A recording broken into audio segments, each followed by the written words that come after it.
Aïe aïe aïe, Boker Tov. מצוין. Allah, מה שלומכם? Baruch Hashem. Beshem Hashem Nasser et Natsliach, on est aujourd'hui le Tetvav du mois de Adar, un jour exceptionnel puisqu'à Yerushalayim on fête, comme je le disais tout à l'heure, la fête de Purim aujourd'hui. Nous on étudiera la paracha de Kitissa, en tout cas quelques points à revoir ensemble. Be'ezrat Hashem, une très belle paracha. Mordéror, qui est une allusion d'ailleurs là-bas à Mordechai, et on est aujourd'hui le 6 du mois de mars, Hashem. Sans plus tarder, Rabbeinu, un bonjour à tous ceux qui nous écoutent, et on dédiera ce shiur pour la refouach shlema de ta fille, Talia Batefrat Miriam, et l'élévation de l'âme de ton papa, Roger Hamouch Ben Varda, Shakadosh Baruch Hu Bezrat Hashem, et Nishmato Mala Mala Bezrat Hashem, une grande refouach shlema, Bezrat Hashem, pour tous ceux qui nous écoutent, et une grande Géoula shlema. Right, on y va. Mais Omer Rabbeinu d'abord. מי שרוצה להעמיק ולעניין בשכלו באיזה עניין צריך לקשר את שכלו לבית המקדש וסימן לדבר עשה דעי למרחוק וירא את המקום מרחוק. C'est marqué le Jébat, je tirerai ma science de loin et j'aperçus celui qui veut devenir intelligent devra étudier les lois qui sont reliées à la reconstruction du temple. À l'aider Emouna, l'Itiachev Adaat, par le biais de la Emouna, l'esprit retrouvera son aplomb. Donc il faut absolument être un Baal Emouna pour pouvoir être équilibré dans son cerveau. À l'aider Guérir, l'Itiachev Adaat Baolam, et grâce à ceux qui se convertissent au judaïsme, le savoir se répandra dans le monde. Les convertis, justement, dont on parle dans la paracha de la semaine, puisqu'on nous dit ici, Amcha Hatar Rashi Akadosh, nous dit, mais Amcha, ton peuple a fauté. On parle des convertis, et Bechen, Behemet, c'est une grande question. Comment se fait-il que Moshe Rabbeinu ait fait sortir autant de convertis de l'Égypte? La Gemara dans Psachim nous dit que justement, un des buts essentiels d'aller dans la Galoute, c'est de récupérer nos convertis. Car quand un converti, Behemet, au judaïsme, poursuit sa Torah et reste sincère avec elle, une fois qu'il est devenu juif, vous le savez tous, on en a déjà parlé et reparlé, son judaïsme peut aller plus loin qu'un juif qui est né juif. Et si Chaz Veshalom, une fois converti, il retourne à ses mauvais penchants, alors il est certes évident qu'il peut devenir catastrophique jusqu'à engendrer la faute du veau d'or dans cette situation. Comme on peut le constater, les enfants d'Israël ont une responsabilité dans la faute du veau d'or, dans le sens où ils n'ont pas empêché que cela se fasse, et on a l'habitude de le dire, Shtika Keodaya, c'est-à-dire que si tu vois une avéra qui se fait que tu te tais, alors on peut considérer que c'est comme si tu l'avais accepté, au niveau pensée, ils le font, et de l'autre côté, eh bien vous avez bien compris que, au niveau de l'action, ce sont le Erevrav qui feront la faute. C'est pour ça qu'on amène Chetzi Shekel. On dit Mahatzit à Shekel. Pourquoi Chetzi Shekel? On devrait le faire entier, un Shekel entier. Et là, Perouch Adavar, comme on a fauté qu'au niveau de la pensée, pas au niveau de l'action, alors c'est Chetzi Shekel, Mahatzit à Shekel. Et mettre la mito, qu'est-ce qui a provoqué chez nous qu'on puisse tomber si bas? Derech Hagav, à propos, ça veut dire, il faut comprendre que l'histoire se répète souvent, et qu'une des raisons pour lesquelles les enfants d'Israël peuvent tomber très bas, c'est le fait des fois de oublier, comme on a pu le constater à l'époque du roi David, où le roi David va oublier une halakha, et ça va provoquer la mort de 100 jeunes par jour. Il y a 100 jeunes juifs qui mourront tous les jours à cause d'une petite faute. Et bizarrement, quand on regarde par exemple l'histoire de Amalek, par le biais de Hitler, on verra que lui, il s'est servi de cela pour justement détruire le peuple d'Israël. Ça s'appelle le dénombrement. J'ai remarqué que Hitler mettait des chiffres sur le corps des Juifs. Il mettait des numéros. Et on sait que quand on compte une personne, automatiquement, on lui pose la mort sur lui. Qu'est-ce qu'on appelle cette mort? C'est justement la inara. Alors on va voir ensemble un petit peu ce que nous livrent les sages.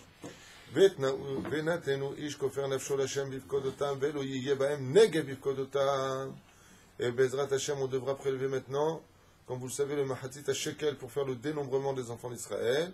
Velo Yebaem Negev. Il n'y aura pas en eux de maladie, de coups durs. C'est quoi le Negev? Sachez-le, c'est la Inara. La Inara, c'est le Negev. Qu'est-ce qui peut faire plus mal que n'importe quelle maladie naturelle de ce monde? C'est la Inara. Car dès que l'on compte, automatiquement, la Inara, le mauvais œil, se pose, l'énergie négative de cet œil-là, se pose dessus. Et pire que tout encore, l'épidémie vient sur eux. Que moi, chez David Amelech, comme je vous l'ai dit à l'époque du roi David, De là, tu apprendras qu'on ne compte jamais, même quand tu as un minyan, on ne fait jamais 1, 2, 3, 4. Chas v'shalom, ne fais jamais une chose pareille et ne prends pas ça à la légère. Alors, il y en a qui disent pas 1, pas 2, pas 3. Il y en a qui disent comme ça. Ça me rappelle la blague des panous. Panou. Hein? Oshia et Amecha, on va la exactement. Il y en a qui disent Rachum Mechaper. Tu peux utiliser toutes sortes de psukim pour les compter. Hein? Modéani lefanecha, ça fait 12. Voilà. Dechol davar sheu mugbal, shayach lera. Et pourquoi Behemet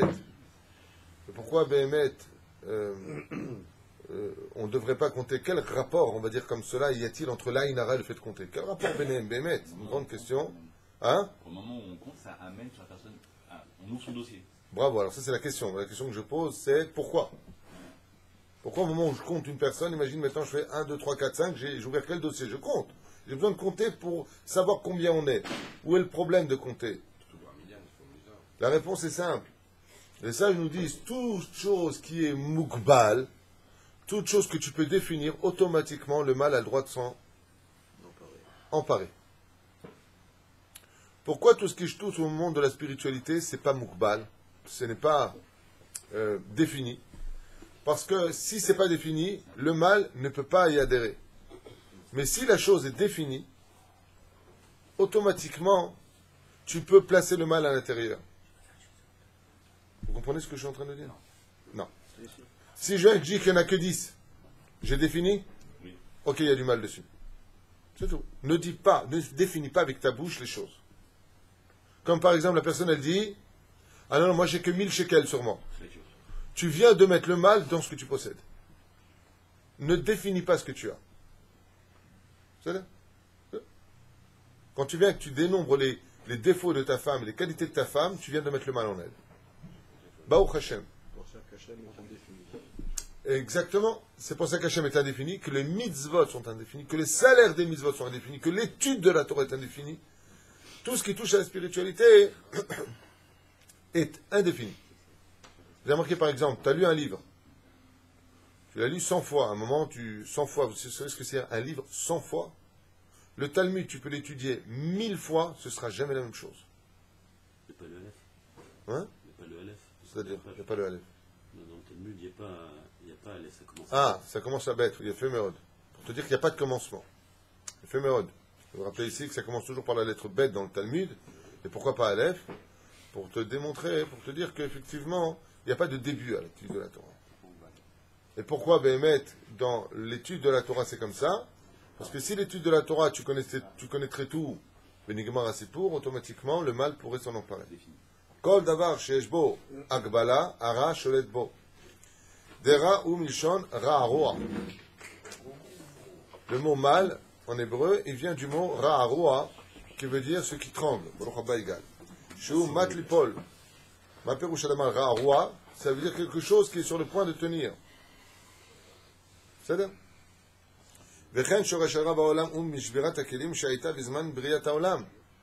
Car malheureusement, le mal en est né de quoi? De la définition de Adam et de Ève dans le prix. Tant qu'ils ne connaissaient pas le goût du fruit, interdit, entre guillemets, tant qu'ils ne connaissaient pas ce goût-là, il était indéfini, donc il n'y avait pas de mal dans le bien et le mal. Mais quand ils ont commencé à goûter, automatiquement, ils ont défini le goût. Et ce goût, eh bien, il a engendré, si vous voulez, la définition, donc le mal sur terre. C'est ce qu'il explique. Mais quand Dieu nous donne, par exemple, la nourriture, la manne, définissez-moi quel goût avait la manne. Celui qu'on voulait. Donc à l'indéfini. C'est pas définissable, la manne. Mashma Mikan, qu'il y avait du mal ou pas dans la manne? Non. Pourquoi?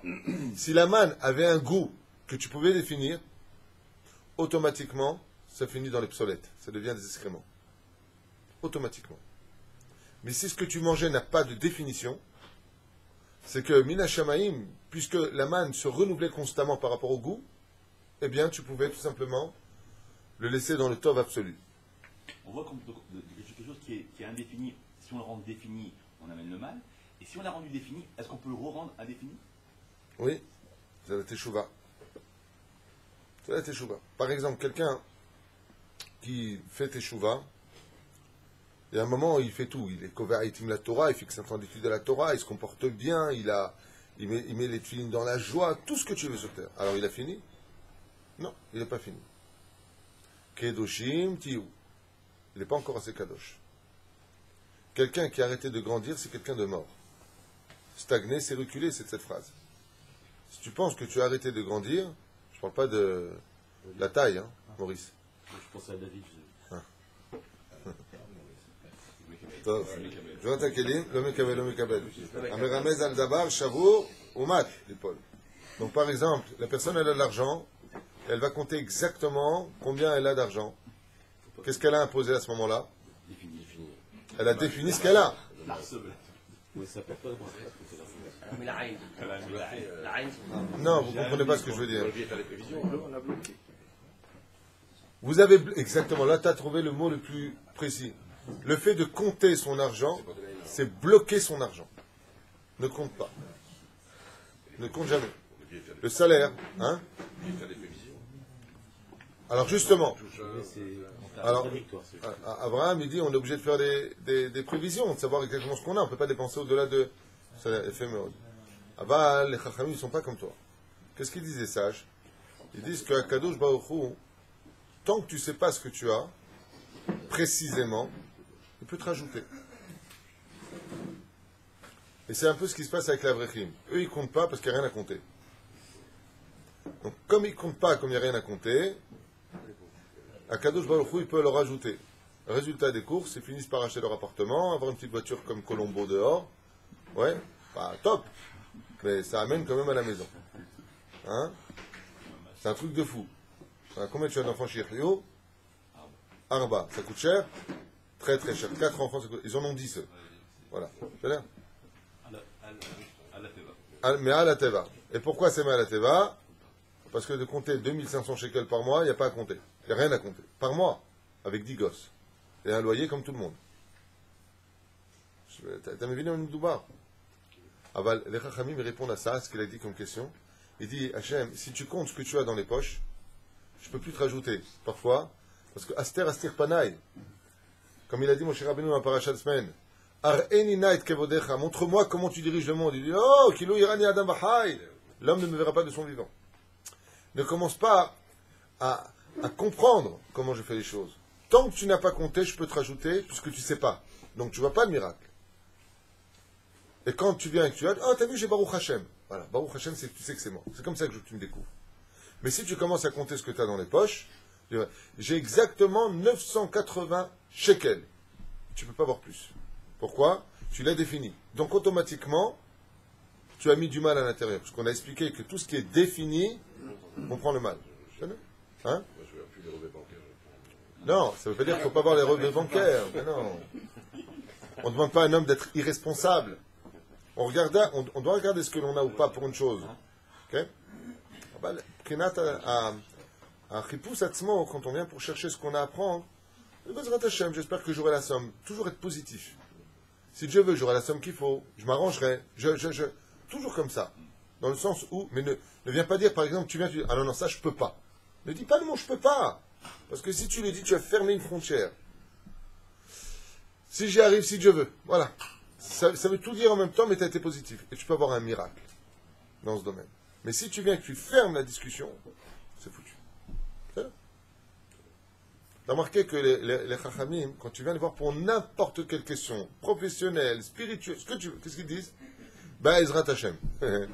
Ça veut tout dire et ça veut rien dire. Donc ça reste indéfini. Ben, Ezrat Hashem, Bet Ain He, Bli Ain Ara. Sans mettre l'œil, puisque c'est pas défini. Ben, Ezrat Hashem, avec l'aide de Dieu, c'est l'aide de Bli Ain Ara. Vous savez, on en a parlé. Les pauvres qui omettent qu'est-ce qu'il dit? Ouais, les istayem. Kachal davar mugbal, shesh bo lo sof, et donc toute chose qui a une fin, ou zmani. Donc automatiquement, puisqu'il a une fin, c'est qu'il est zmani. Et comme la Torah et la spiritualité du monde du Hémet est indéfinie, donc s'il est zmani, c'est qu'automatiquement, c'est du mensonge, c'est qu'il y a du mal. La vie de l'homme est définie par un commencement et une fin. Qui yetzerlev adam ra mineura, ça veut dire qu'on a beaucoup de mal en nous, qu'on doit chasser de nous. Mais comment on peut le chasser de nous, que si on devient éternel? Donc si maintenant je me lie dans ce monde, au mitzvot qui m'amène au monde futur, qui lui par contre est éternel, je suis un homme de bien sur terre, puisque tout ce que je fais dans ce monde, c'est automatiquement que... C'est dangereux de dire ça, parce qu'on pourrait dire quoi? Alors tu travailles pas les Shem Shamaim? Non. Il faut savoir que le monde futur est un but en soi. Les gens n'arrivent pas à comprendre ça. Les gens, hormis le fait de travailler à Shem Shamaim, de rentrer dans le monde futur, les mains d'Avardomé, c'est comme un père dit à ses enfants, bon, vous allez travailler pour moi, Bezrat Hashem. J'aimerais bien aussi que vous veniez ce soir à ma table. Bon, on ne va pas travailler pour être à la table de papa, mais est-ce que ça ferait plaisir ou pas plaisir à papa qu'on soit à sa table ce soir? Oui, ça c'est mon futur. Mon futur est près d'Hachem. Je veux qu'on soit près de lui. Donc si tout ce que tu fais dans ce monde a des répercussions pour que ton futur existe, c'est qu'automatiquement, sauf Maaseh, Mahashavat Echila, ton monde n'est pas Mukbal. C'est pour ça qu'on parle encore de Rabbi Shimon Bar Yochai, Rabbi Akiva, Rabbi Tarfon, Rabbi Eliezer, Rechanadzader, tous les grands de la Torah. Pourquoi on en parle encore aujourd'hui?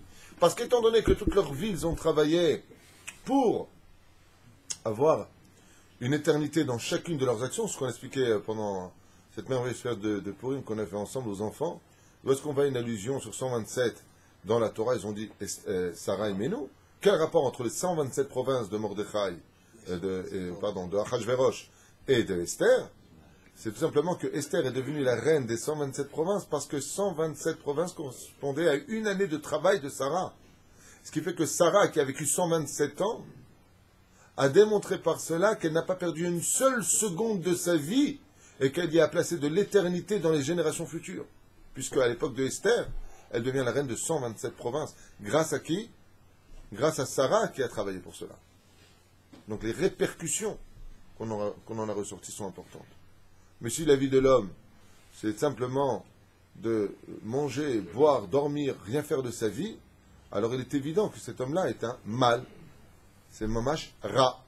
Pourquoi c'est ra? Pourquoi c'est mal? Qu'est-ce qu'il y a en cela de mal? Le Rouchadamar, parce qu'il a défini sa vie. Vous avez remarqué que quand on étudie la Torah, en général, bon ça dépend chez qui, mais en général, on est hors du temps. Combien de fois il nous est arrivé dans notre vie de baisser la tête dans l'étude, surtout quand tu es dans le Talmud, où tu es très concentré. Mon fils m'a encore dit ça récemment, il a baissé la tête, il a relevé la tête, 5 heures étaient passées comme une seule seconde. En Chavruta, il était en Chavruta, ils n'ont pas vu leur passer, si c'était pas le Mashgar qui n'était pas endormi, Mitra, Mitre. Parce que là-bas, il faut Mitra avant de manger. Ok? Tu vois pas le temps, tu es hors du temps, la Torah te transporte hors du temps. Par contre, d'aller voir toutes sortes de choses définies, ça s'appelle tuer le temps. Et le but, c'est de faire vivre le temps. Celui qui a fait vivre son temps, automatiquement vit dans le monde qui continue après. Mais si tu as tué ton temps, non. Sinon, quelqu'un qui ne définit pas son temps, mais que les autres le définissent à sa place, ça peut s'appeler la Inara, ça va définir son temps également, même s'il ne les définit pas. Exemple, quelqu'un a une entreprise, il ne définit pas son travail, mais les autres le définissent à sa place. Oui, mais il peut faire que ça, oui, il définit cette chose. Est-ce que ça peut définir son... Oui. De dire de quelqu'un, oui, non, mais lui, il peut faire que ça, c'est d'abord parler négatif et se lui mettre la Inara. Bevadaï. Mais qu'est-ce qu'on peut dire? Non, lui, pour l'instant, Zematim ne définit pas. Oui, le langage est tellement important. J'ai étudié des choses dans ce domaine, et je vous en fais part à toute vitesse, une parenthèse pour répondre à ta question. Mais il faut savoir qu'autour de nous se trouvent des millions et des millions de créatures que nous ne voyons pas. Ça paraît peut-être débile à vous dire d'entendre ça, mais je m'en fiche de ce que vous pensez. Je vous dis ce qui est dans les textes de la Torah. D'accord? Comment et de quoi se nourrissent ces créatures qu'on a autour de nous? Alors on va appeler ça les blancs et les noirs, ou les démons et les anges. De la parole que nous sortons de notre bouche. Ils prennent et ils s'en nourrissent. Ils se nourrissent de nos paroles. Quand tu viens, tu parles positif, tu nourris des anges qui vont élever ton niveau spirituel. Parce qu'ils vont monter grâce à toi. Ils se sont nourris, ils ont la force de s'élever. Si tu dis des mots mal élevés, si tu es négatif, tu vas nourrir des démons autour de toi. Et eux, ils vont aller vers le bas, parce que les démons habitent en bas. Ouais? Donc ils vont t'emmener vers le bas. C'est ça? Toujours être positif. Le mec qui vient et dit c'est impossible, on va pas y arriver. Même si tu n'y arrives pas, ben même si c'est impossible. Ouais. Ouvre la porte. Tu vois, on est arrivé devant la mer Rouge. C'est impossible de passer. Un peuple entier avec des enfants. Il y a eu un problème avec qui? Avec, comment ils s'appellent les deux corbeaux là? Comment ils s'appellent nous? Datan et Aviram. Ok? Ouais, qu'est-ce que tu nous as fait? Maintenant, on n'était pas mis en Égypte, tu nous as mis dans le désert. Ils définissent. Ils définissent constamment.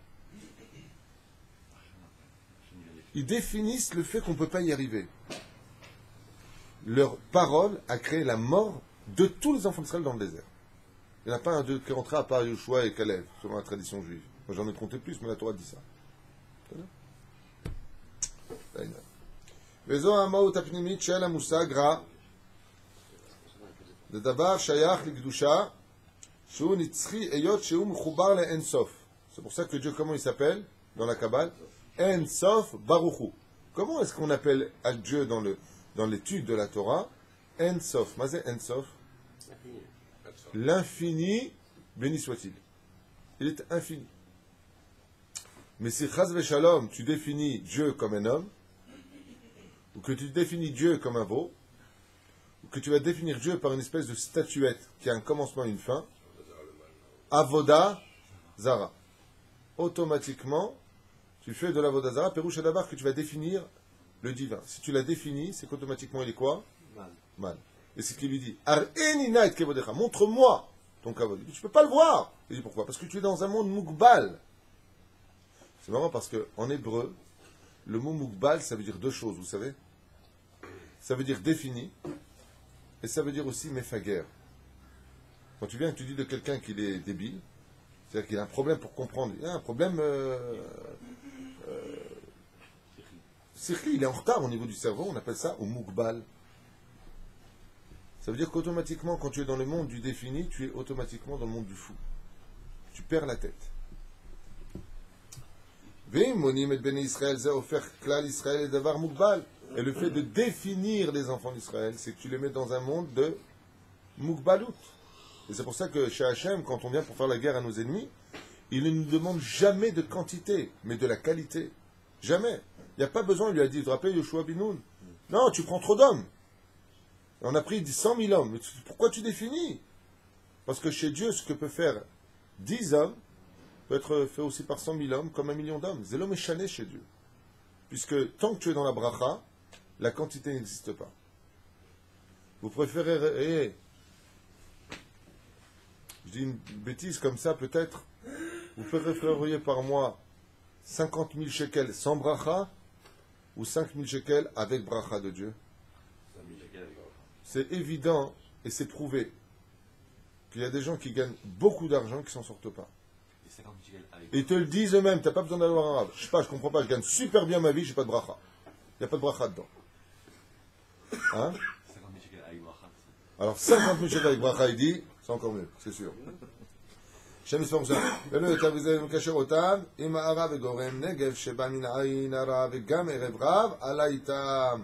c'est pour ça qu'il est marqué là-bas, Vegam, Erev Rav Alaitam, et aussi le Erev Rav, les convertis sont montés avec eux. Si vous regardez bien, Vegam, Erev Rav Alaitam, ça fait des lettres du mot Ra'arua, qui vient du mot Ra, c'est-à-dire l'Ainara. Pourquoi? Parce que ce qu'ont fait le Erev Rav, c'est qu'ils ont passé leur temps à se compter. Parmi les enfants d'Israël, qu'est-ce que faisait le Erev Rav? Ils passaient leur temps à compter, parce que pour eux, c'est la quantité qui compte. Le peuple d'Israël, lui, on recherche la qualité. Le Erev Rav qui nous a suivis dans le désert, eux, ce qu'ils comptaient, c'est la quantité. Ils passaient leur temps à se compter les uns les autres. Donc c'était un peuple qui était Ra'arua. Ils se mettaient l'œil sur eux-mêmes.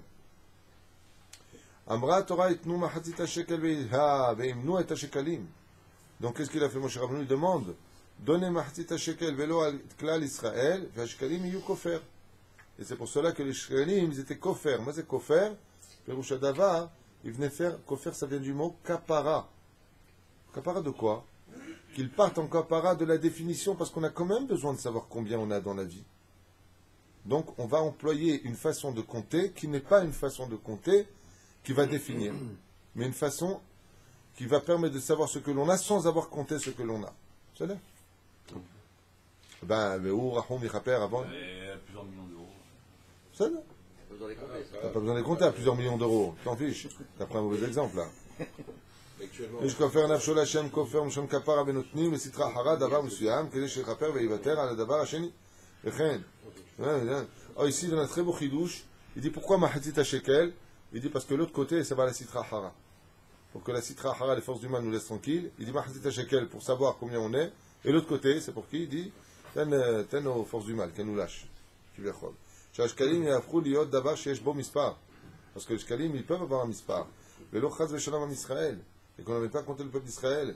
On nous demande dans le Zohar Kadosh Alav Shalom, le Zohar Kadosh Rabbi Shimon Baruch il dit dans Parashat Kitissa, Kuf Pe, Zayin Amud Bet, Bor E'are Amrou, Shen Abrachale, Shen Emal Ashura, Al Davar Amina.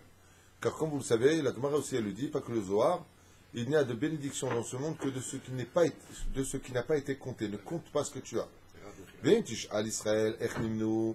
Et si maintenant tu viens compter le peuple d'Israël combien ils étaient, et la kofer la kahmehem, je veux dire simplement ils ont pris une pièce, ils n'ont pas compté eux, ils ont pris une pièce à la place. Au début ils comptaient, et après ils donnaient la tzedaka. C'est pour ça que celui qui a compté, qu'est-ce qu'il fait? Il donne vite la tzedaka. Pourquoi? Tzedaka tatil mimavet, la tzedaka ça de la mort.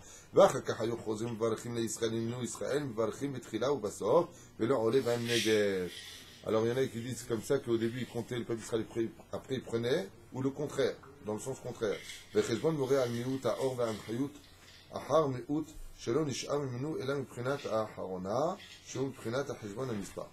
dit maintenant Bagmara Masechet Yomad Kaf Bet Amud Bet il y a marqué Amar Rabbi Eleazar a dit Rabbi Eleazar Kol Hamoneh et Israël over Belav.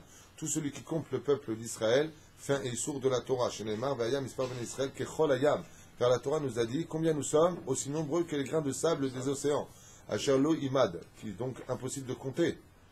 Non, excusez-moi, parce qu'à la fin, le résultat, ils disent qu'on est 600 000 juifs. Quand même. Donc, ils donnent le résultat. Et quand tu comptes, tu vois 600 000. La Torah dit que c'était 600 000. La Torah ne met pas l'œil. Moshe Rabbeinu, par exemple, lui, il pouvait compter. Et étant donné qu'il est monté jusqu'en haut du divin, de là où était Moshe Rabbeinu, il n'y a plus de mal. Par exemple, dans les cieux, on compte. Dans les cieux, on allume le feu. Beth Amikdash. À un certain degré, le mal n'existe plus. Voilà Mashmini, c'est ce qu'on appelle. Devenez Israël, Imshilou lechol hayam, dechol hayam, mispar ha'chibur, ha'elyom, vechule, vechule. V'ifizé, etz ha'da'at, tov v'ra, tov v'ra, v'chol davar she'anesh tov, liot tov, o efech l'ara, vechule, vechule. Comme par exemple, ici, si on devait définir la vie et la mort,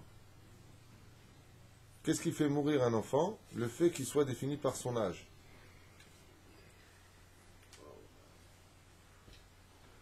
C'est-à-dire, prenons l'exemple qu'il donne ici. En hébreu, le mot Erayon, ça fait combien en Gematria?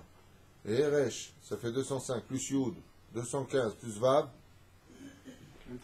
221, plus Nun, 272. D'accord? Je ne me trompe pas, 272, d'accord? C'est ça ou pas? 71. 271. Ah, 271, autant pour moi, oui.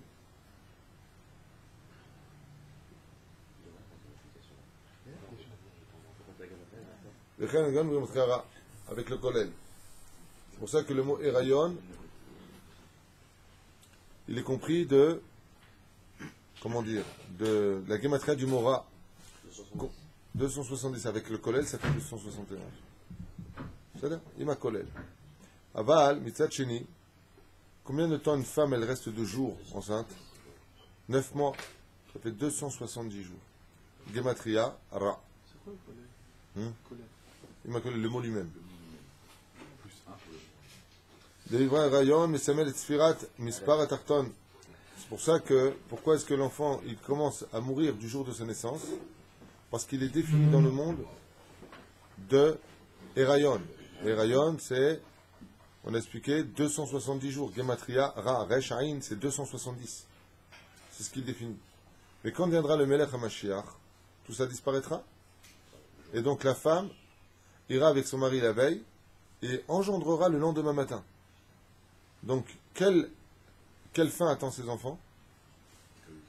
Que du bien. Il y a fait méode. Et pourquoi? Parce qu'il n'est plus défini dans le temps. Donc, ils vont ensemble et ils conçoivent pour accoucher le lendemain matin. Donc, il n'y a plus besoin d'attendre de temps. Qu'est-ce qui a engendré la faute du veau d'or? La définition du temps. Ils ont compté, mais n'ont pas été patients. Ils ont donc mis Moshe Rabbeinu alav shalom dans un temps qui est Mukbal. Il leur a dit, voilà, je reviendrai dans 40 jours. ils ont commencé à compter avant même, 6 heures avant, ils n'ont pas attendu. Pourquoi? Parce qu'ils ont engendré le mal par le fait d'avoir mis dans le temps la fixation de l'attente.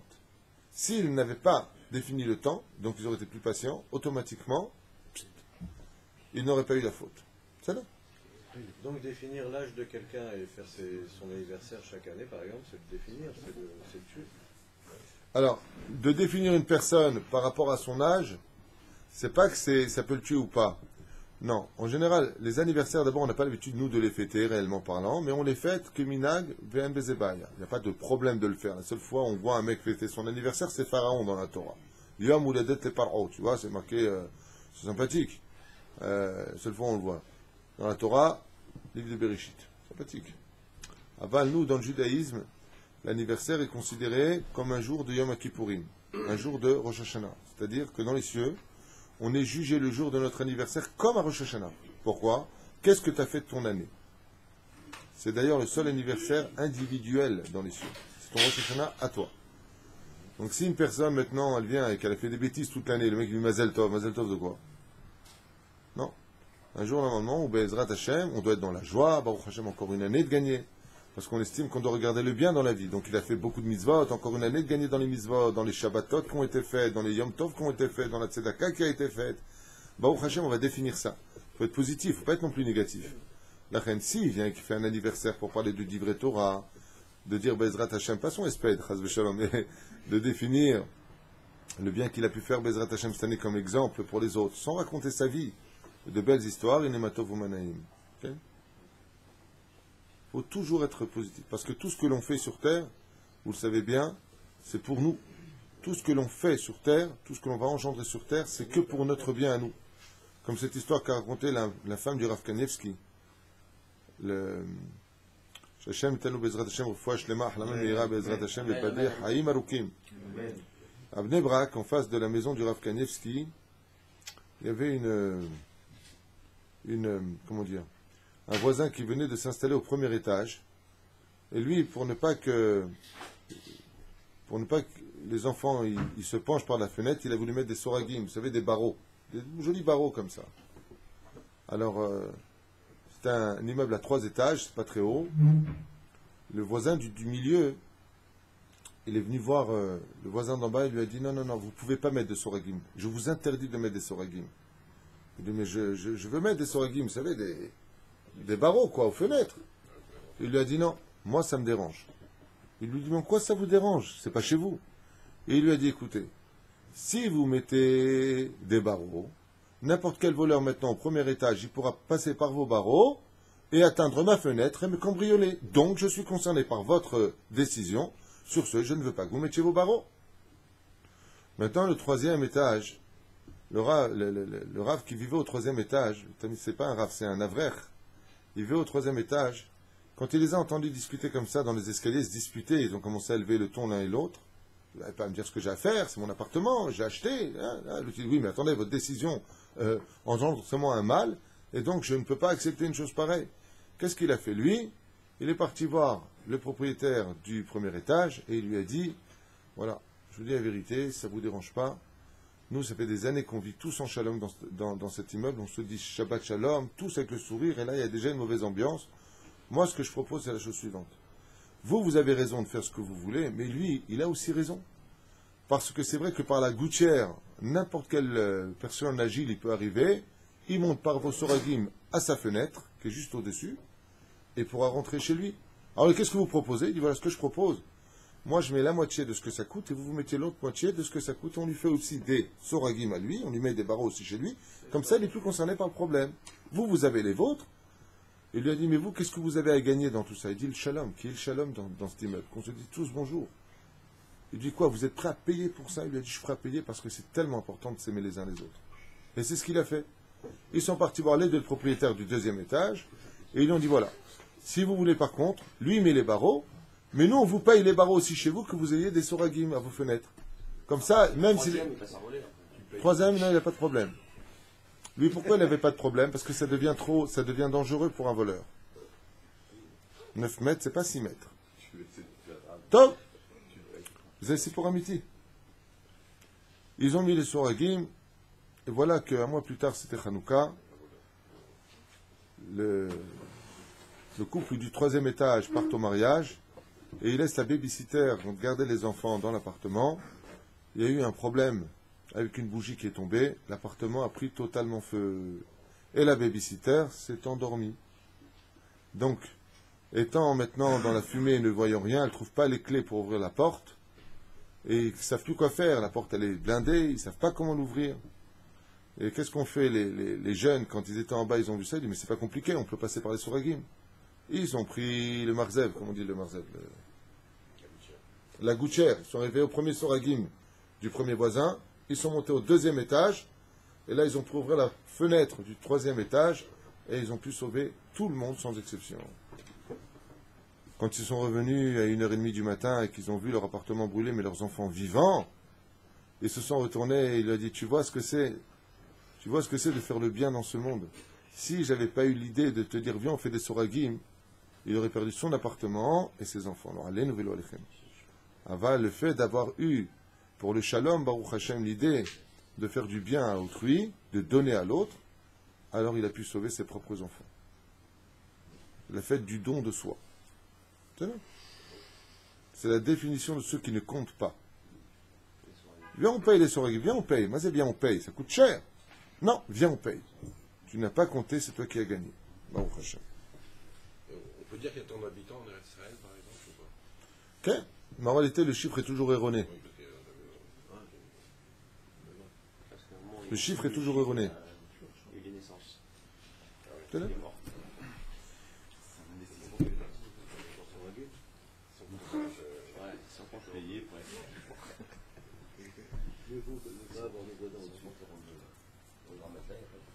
Voilà. Je passe à un autre sujet de la paracha.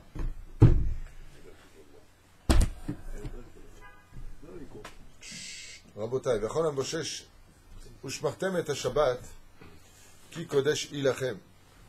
Vous garderez le Shabbat car elle est saint pour vous. Le Shabbat est kadosh pour vous, il est saint. Mehalelelea mot yumat. Et tout celui qui enfreindra Shabbat sera condamné à mort, dit la Torah. Car tout celui qui pratiquera un des travaux, des 39 travaux et des toladot et de ses dérivés pendant Shabbat, son âme sera retranchée du peuple. Top, on avance, on va voir. 6 jours durant tu travailleras. Et le 7e jour, Shabbat Shabbaton, ce sera un Shabbat. Shabbaton fait allusion au Yom Tov. Donc le Shabbat comme Yom Tov, il est strictement interdit de travailler. Kodesh Lashem. C'est un jour qui est Kodesh pour Dieu. Et pourquoi il est Kodesh pour Dieu, pas pour nous? Kodesh Lashem. Pour nous enseigner que ce jour-là n'a de valeur que quand tu es capable de t'occuper de ce que Dieu t'a demandé de faire, c'est-à-dire l'étude de la Torah. Shelo nitasku ben Israël beyamim tovim ou beshabbatot ela she'asku batorah bilvad. C'est-à-dire que le jour de Shabbat et de Yom Tov n'ont été donnés aux Juifs que pour qu'ils puissent avoir le temps d'étudier la Torah, et ne pas dire la semaine je travaille, je peux pas. C'est là, même qu'est-ce que tu fais le Shabbat? Le Shabbat je me repose. Alors quand est-ce que tu vas étudier? Et ça finit. Kol haoseh melacha b'yom Shabbat mot yumat. Car tout celui qui pratiquera un Shabbat, un travail pendant Shabbat sera mis à mort. Bon, il faut 2 témoins, il faut le Sanhédrin, ça demande beaucoup de choses. Et là maintenant on nous dit, Veshamru ben Israël et Shabbat. Les enfants d'Israël garderont le Shabbat. Là, sot et Shabbat, les dorotam beritolam. Faire le Shabbat de génération en génération, ce n'est pas une chose qui s'adresse simplement aux enfants d'Israël dans le désert, mais pour toute génération. Jusque-là ça va. Mais pourquoi tu me fais Veshamru, là, sot? L'ishmor en hébreu, ça veut dire garder. Mais ça veut dire quoi garder? Ne fais pas. Et la asot, ça veut dire faire. Alors on nous demande de ne pas faire ou de faire? Perouche Adava, il y a les mitzvot assez et les mitzvot lota assez. Il y a les mitzvot qu'on doit faire et les mitzvot qu'on ne doit surtout pas faire.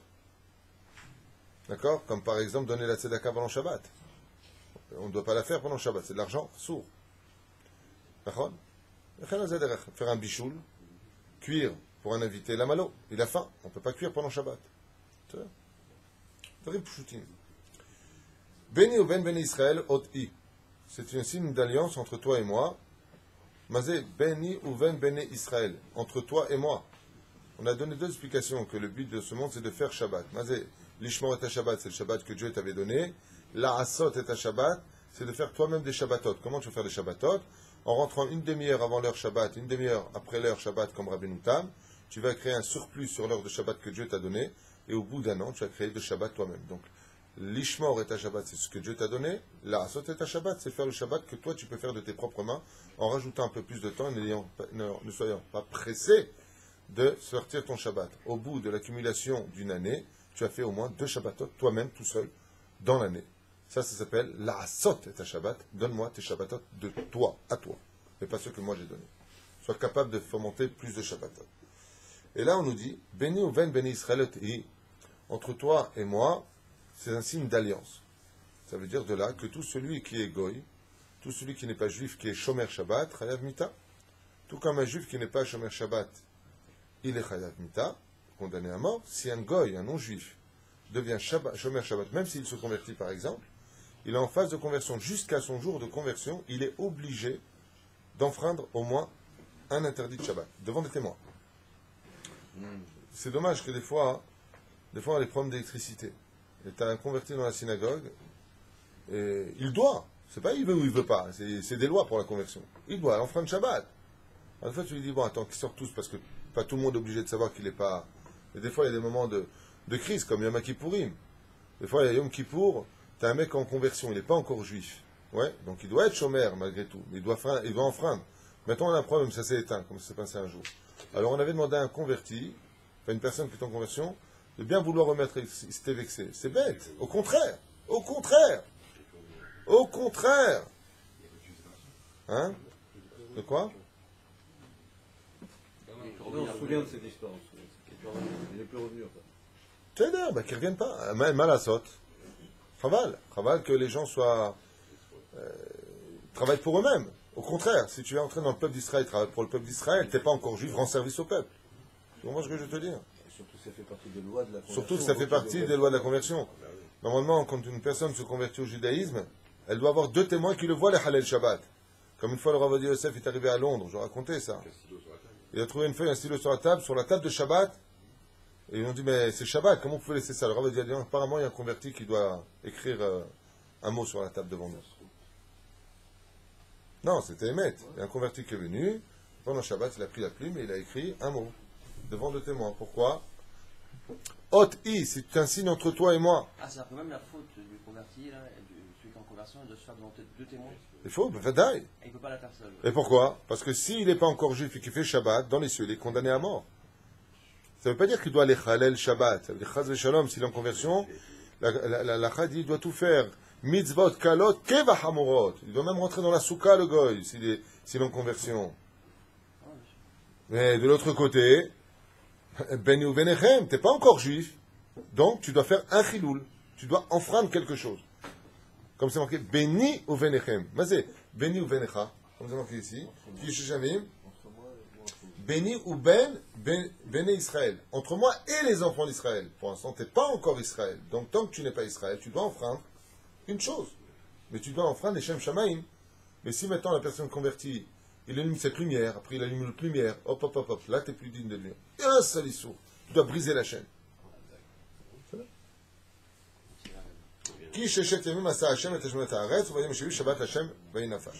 Donc étant donné qu'Akadosh Baruch Hu a créé le monde, on se doit de faire comme lui, Vaïnafash, s'occuper du Nefesh, du monde de la spiritualité qui est Shabbat Kodesh. Aval, voilà que maintenant, tout de suite après, la Torah nous parle de la faute du Vaudor. Veiten el Moshe kechalot ledaber ito be'ar Sinai shene luchot ha'edut luchot ha'even ketuvim be'etzba elokim. Et maintenant, Moshe Rabbeinu, il monte pour aller chercher les tables de la loi écrites du doigt de Dieu. Mina'ar ve'eka el ha'am al Aaron. Et le peuple se réunit autour de Aaron. Vayomru elav. Koum, lève-toi. Aselanu Elohim. Malheureusement, fais-nous un Dieu représentant de qui? Non pas de Dieu lui-même, mais remplacer Moshe Rabbeinu, c'est-à-dire le leader. Asher yelechu lefanenu, afin qu'il marche devant nous. Kizé, car c'est cela, Moshe Aish, Moshe l'homme. Ma pérouche d'abord, Moshe l'homme que nous avons connu, qui est bien au-delà de tout être humain. Asher Ailanu Me'eretz Misraim, celui qui nous a fait monter du pays d'Égypte, Lo Yadanu Me'aya Lo. Nous ne savons pas ce qui lui est arrivé. Pourquoi? Car de façon rationnelle, si un homme il manque pendant 40 jours et 40 nuits, c'est évident qu'il est mort de soif après 7 jours et la personne elle meurt. Elle s'est déshydratée, on dit déshydratée, donc je l'avais bien dit. Donc elle meurt, elle se sèche, elle s'achève de l'intérieur. Par contre, allez me chercher, il veut gagner du temps, de l'or chez les femmes. Quel rapport entre Vesham, Rouben Israël et Shabbat, la Soto Shabbat et Dorotam, pour me le mettre juste avant la faute du veau d'or? C'est tout ce que tu as trouvé comme endroit à me mettre. De là, vous apprendrez une chose, c'est que tout celui qui n'est pas Shomer Shabbat, que ilou osé taegel. Tout celui qui ne fait pas Shabbat, c'est comme si qu'il a fait lui-même la faute du veau d'or. Ki ilou oved avodazara. Pourquoi je vous ai lu tout à l'heure le fait de lire Shabbat? La personne qui te dit tu veux faire un veau d'or, Chaz v'shalom, Chaz v'shalom. Ah bah baba, si tu n'es pas Shomer Shabbat, c'est qu'il ou ata osa vodazara. Tout celui qui n'est pas Shomer Shabbat, qu'il ou aved avodazara, ma samchou zelazé. Qu'est-ce que tu me mets Shabbat, après tu me parles de la faute du veau d'or? Parce que le fait de ne pas être Shomer Shabbat, c'est comme si tu faisais le veau d'or.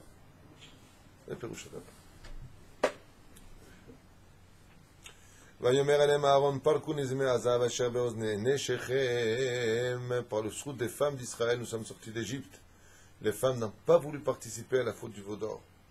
Et donc il a voulu gagner du temps en prenant l'or, vous le savez, benechem ou vnotechem, et de vos enfants, de vos filles. Ve'evi ou elai, et apportez-le-moi. Pourquoi Bémeta, il a dit une chose pareille à Aaron? Il y a beaucoup de midrashim, là je pourrais m'arrêter des heures, sans m'arrêter sur l'Aïnara de... Hein? Alors le pshat, on l'a dit, c'était pour gagner du temps, et puis à part cela, la marche Shava, on a vu que tout celui qui faisait dans sa pensée d'Avodazara, c'est comme si qu'il avait accompli, et donc si il l'avait accompli par la pensée, vous vous rappelez ce qu'on avait expliqué? Si il l'avait fait par la pensée, c'est comme si qu'il l'avait fait physiquement, et les peuples n'auraient pas compris que les enfants d'Israël étaient condamnés à mort. Ne voyant pas le pourquoi de leur pensée, ils auraient dit, tu vois, Pharaon avait raison, comme va le dire Moshe plus tard. Qu'est-ce que vont dire les Égyptiens, quoi? Tu les as, mais c'est pour mourir, donc Pharaon avait raison. Donc il a dû concrétiser la pensée pour pas qu'il y ait Trilou Lachem vis-à-vis des yeux des nations du monde, qui n'auraient pas compris pourquoi Dieu les aurait punis. Donc concrétisons la pensée qui de toute façon était déjà condamnée, puisque la pensée dans l'Avodazara, est considérée comme si tu l'avais faite. En mashtavar amitztarefet lemasé, dit la Gemara dans 3 Tosafot, dans 3 endroits différents. Une mauvaise pensée ne se relie pas à l'action, sauf dans l'Avodazara. Et là c'est Avodazara. Donc, étant donné que vous l'avez demandé, vous l'avez pensé, c'est comme si c'était fait. Donc, de concrétiser votre pensée ne rajoute rien quelque part. Si ce n'est qu'une seule chose importante, le Kiddush Hashem, que les nations du monde comprennent pourquoi vous allez être punis. Pourquoi ils ont besoin de comprendre? Oui. Dans ce cas précis, oui. Puisque qu'est-ce qu'il y a marqué après? Si j'avance dans les arguments. Lama, Omer Moshe, Lama Yomru Mitzrayim. Vous écoutez? Lama Yomru, traduisez. Lama, pourquoi Yomru Mitzrayim? Diront l'Égypte. Pourquoi vous ne traduisez pas? Les morts, en ces termes. Bera Otziam la Harogotam. En réalité, tout ça, c'était pas contre nous, c'était contre eux. Il les a piégés, les Juifs. Il les a emmenés dans le désert pour les tuer là-bas. Be'arim ou le Chalotam et Alpene Adama Shumechon Apecha. Il dit, mais Dieu, si tu détruis le peuple d'Israël, tu vas donner un pitron de paix, c'est-à-dire que tu vas donner un argument terrible à Pharaon et aux Égyptiens. Dieu, en fin de compte, il dit, c'était rien pour nous, nous on est encore vivants, mais eux, ils sont partis dans le désert, ils sont morts. Donc il fallait que Aaron, maintenant, comme il savait que Dieu va se mettre en colère, bon, vous avez demandé la Vodazara, mais il y a une chose à sauver, c'est quoi? C'est que les nations du monde comprennent pourquoi Dieu va vous punir, à dire, ah, maintenant c'est normal, c'est pas par rapport aux Diplais, c'est pas par rapport à l'Égypte. Ah, vous avez été ingrat, Dieu il n'aime pas la Vodazara, ça tout le monde le sait, Hachem Zonessim, Dieu il déteste l'impureté, il déteste la sexualité, toutes ces choses-là. La reine il a dû concrétiser. Autre explication, c'est que Aaron, il connaissait une loi terrible qui dit que si Chaz Veshalom, les enfants d'Israël tuent le même jour, par leur Yetzerara, le Kohen Gadol et le prophète, en un seul jour, en lo teshuva vekapara olamit. Il leur est impossible d'avoir une teshuva, c'est un des rares points sur lesquels il n'existe pas de pitaron, c'est-à-dire de solution. Et Chour, qui était prophète, ils l'ont tué, parce qu'il s'est opposé à eux. Quand ils se sont retournés vers Aaron, le Kohen Gadol, il a fait un calcul à Aaron, il a dit, maintenant si je refuse et qu'il me tue, je condamne le peuple d'Israël à la mort sans aucune teshuva possible. Donc je préfère faire moi la faute, être exterminé moi, que d'exterminer le peuple d'Israël. Et non pas Chazvé Shalom, comme ils l'ont montré dans le film Cécile B2000. Ouais, donne, on va faire la teuf. Non, Chazvé Shalom. Absolument. Ce qu'a fait Aaron, c'est presque une mitzvah à son niveau à lui. Dans tous les sens du terme, c'est une mitzvah. Il a voulu gagner du temps, il a voulu concrétiser la pensée pour ne pas qu'on accuse Dieu à tort et à travers, il a voulu...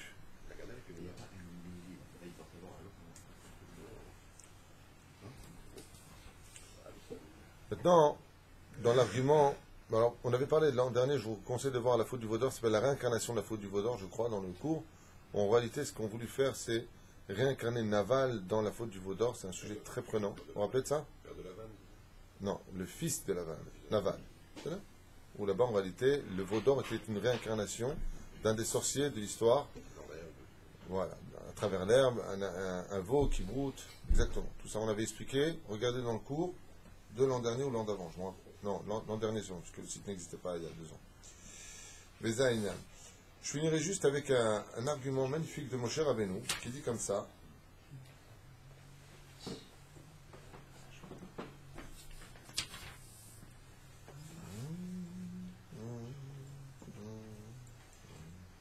Moshe Rabbeinu dit comme ça, il rappelle le mérite Zechor l'Abraham, l'Yitzhak ou l'Israël. Pourquoi tu as besoin de nous dire Zechor? Souviens-toi. Pourquoi tu me dis souviens-toi?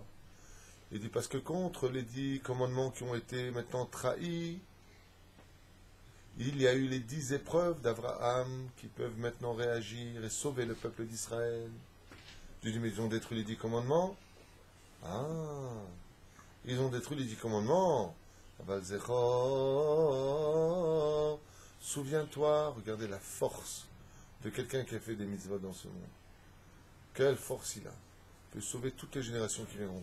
Souviens-toi de Abraham. Maintenant, il y a une autre explication qui dit, maintenant, eux, ils sont Hayav Mita. Par quoi ils sont Hayav Mita? Par le feu? Ah, par le feu? Non. Alors par le glaive? Très bien. Zechor le Avraham. Avraham, il a été sauvé de quoi? Du feu de Ur-Kasdim. Quand ils l'ont brûlé, Nimrod, il a brûlé. Il dit, tu vois bien qu'il est rentré dans le feu, qu'il est sorti Hachem. Les enfants d'Israël, toi-même tu l'as dit, ne sont pas destructibles par le feu. Hitler a essayé de nous détruire une marche par les fours crématoires. Et le peuple d'Israël en est ressorti encore plus fort, plus grand. On en est ressorti une nation par la suite. Pas spécialement de cela. Avalzé Péroucha d'Avar. A dit maintenant par le glaive. Ah. Après qu'est-ce qu'il dit? Les Yitzhak. C'est quoi les Yitzhak? La Hakeda. Il a eu le couteau sous la gorge. Donc si tu viens maintenant pour les détruire au niveau du glaive, tu peux pas. Pourquoi? Parce qu'il y a Yitzhak. Et maintenant si tu viens dire, alors détruis-les par les anges qui vont vendre Hachem. Et là il y a marqué ou Israël. Pourquoi l'Israël? Quand est-ce qu'on a eu Israël? Pourquoi pas Yaakov? Parce qu'après le combat qu'il a gagné contre les anges qui sont descendus, c'était l'ange de la mort. Et tu veux l'envoyer l'ange de la mort contre l'enfant d'Israël? Ou l'Israël? Israël s'est battu contre l'ange de la mort, le génie de Esav, et il est ressorti vivant.